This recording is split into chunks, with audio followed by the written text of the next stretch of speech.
साथीहरु welcome back to my video.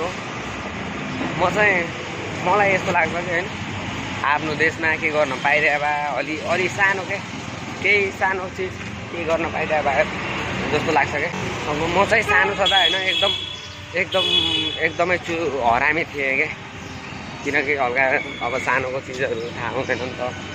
अब चुलबुले थिएँ, लास्टै हरामी थिएँ हैन। एकदमै बाहिरी देशको जस्तो काम हो। घरबाट बाहिर गएर बल्ल थाहा हुन्छ कि छोरा मान्छेको के काम हुन्छ भनेर। मलाई लाग्छ कि अब छोरी मान्छे हुनु बेकार हो, यस्तो काम गर्नुपर्छ, छोराछोरी जन्माउनु पर्छ, गाह्रो हुन्छ भन्ने लाग्छ क्या। त्यस्तो नरहेछ क्या। बल्ल अब जब छोरा मान्छेहरू घरबाट बाहिर जान्छन् तब बल्ल थाहा हुन्छ क्या, स्ट्रगल के हो, मिहिनेत के हो, सब थाहा हुन्छ क्या।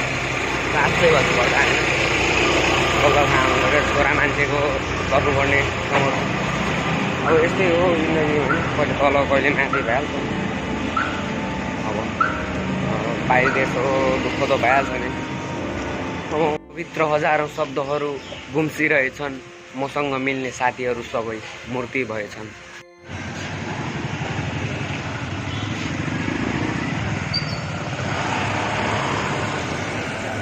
यहाँ भर्खर उठेर दाइ एउटा प्रतिक्रिया दिनुहोस्।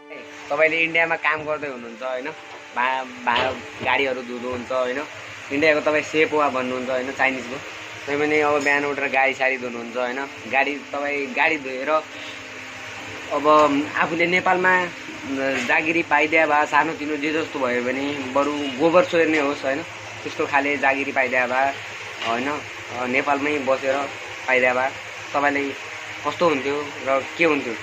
एउटा लाइकहरू, एक कमेन्टहरू सेयर गरिदिनुहरू बढिया हुन्थ्यो। आफ्नै गाउँघरमा हुर्कन, अनि आफ्नै गाउँघरमा आफ्नै फ्यामिलीमा रमाउन, आफ्नो गाउँठाउँमा रमाउन। त्यो त अनि हामीले आफ्नै देशमा रोजगारी पाइदिएको भए हामीले आफ्नो देशमा अरूको देशमा आएर आउनु काम गर्नु पर्थेन होइन दाइ? अनि त्यसपछि हामीले आफ्नै घरमा मर्थ्यौँ, आफ्नै घरमा खान्थ्यौँ, आफ्नै गाउँमा आफ्नै देशमा होइन, चाडबाड मनोरञ्जन गर्थ्यो।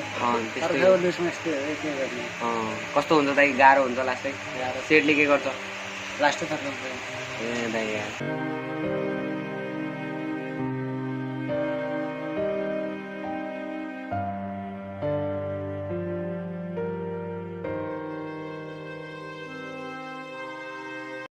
ल अर्को भिडियोमा चल्देको।